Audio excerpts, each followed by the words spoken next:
Bueno, y tenemos aquí un panel, porque el tema es el tema ya lamentable, otro de los temas lamentables de Venezuela, de la triste realidad de Venezuela de hoy, que es la malaria. Regresó la malaria, algo que estaba erradicado. Y tenemos con nosotros a Yatzú López, periodista del Venezolano TV, que no solamente sigue la tradición de las buenas periodistas venezolanas, sino de las bellas periodistas venezolanas. Gracias, ¿cómo estás? Buenas Bienvenida. noches. Gracias. Y el doctor Carlos Torres Viera, médico infectólogo venezolano, profesor de FAIU. Es un honor tenerlos aquí a ustedes. Muchas gracias por la invitación. ¿Cuál es tu opinión de esto que ha estado ocurriendo ahora con la malaria? Además de todo lo que sabemos, la falta de medicina, la falta de comida, la falta de esperanza.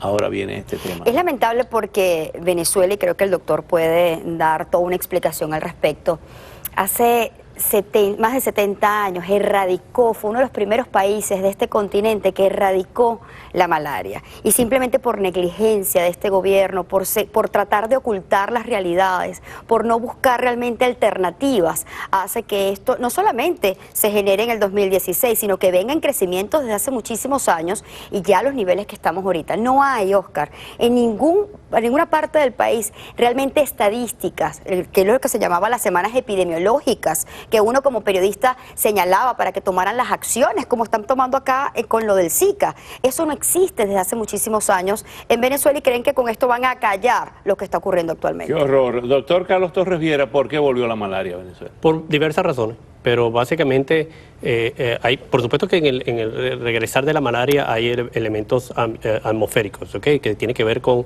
la variación normal año tras año que la malaria tiene por si llovió más, llovió menos. Pero el gran impacto ahorita tiene que ver con dos cosas. Uno, con el desmantelamiento de prácticamente todo el sistema de salud pública en Venezuela. Y el segundo elemento que es muy importante que estaba jugando ahorita es la invasión en el área, sobre todo del estado Bolívar, de gente buscando oro. Entonces, lo que el gobierno expropió, las minas de oro y las que llaman minas de oro, todo ese arco minero que creó el gobierno, donde ellos expropiaron las minas de oro manejadas por empresas internacionales, hay un total descontrol. Han entrado este año han entrado unas 70.000 personas a buscar oro en esos sitios. Esas personas básicamente están a la intemperie y es una zona altamente malárica. Entonces, ¿cuáles son los números para que la gente tenga una idea de cómo estamos?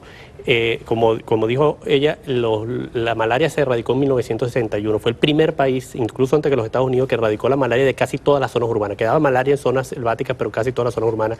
El primer país en el mundo que lo hizo. Y empieza a aumentar. En los años 90, al principio de los 2000, estaban alrededor de unos 20.000 casos anuales.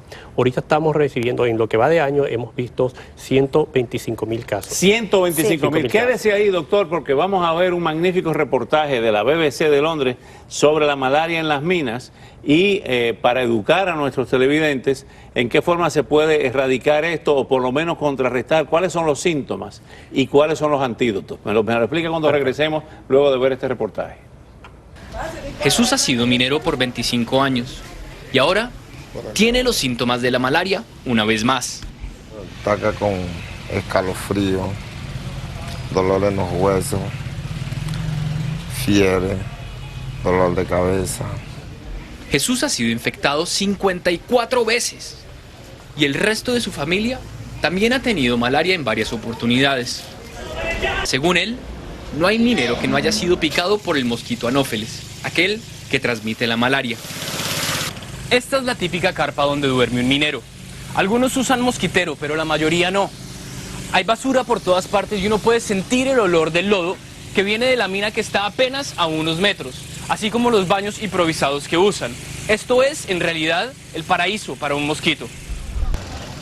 Es una tormenta perfecta que hace que 8 de cada 10 habitantes tengan malaria en la zona. Nosotros hacemos medidas rutinarias de control, hacemos diagnóstico rápido y tratamiento oportuno a todo paciente febril, pero creemos que la solución es estructural. En el hospital más cercano a las minas, cientos de personas hacen fila por la mañana para ser examinadas. Ralph Brown es uno de los 6 doctores del hospital. A los 2 días de haberse sentido, ya abandonan el tratamiento, entonces empiezan a tomar licor, a hacer desarreglo, no comen bien.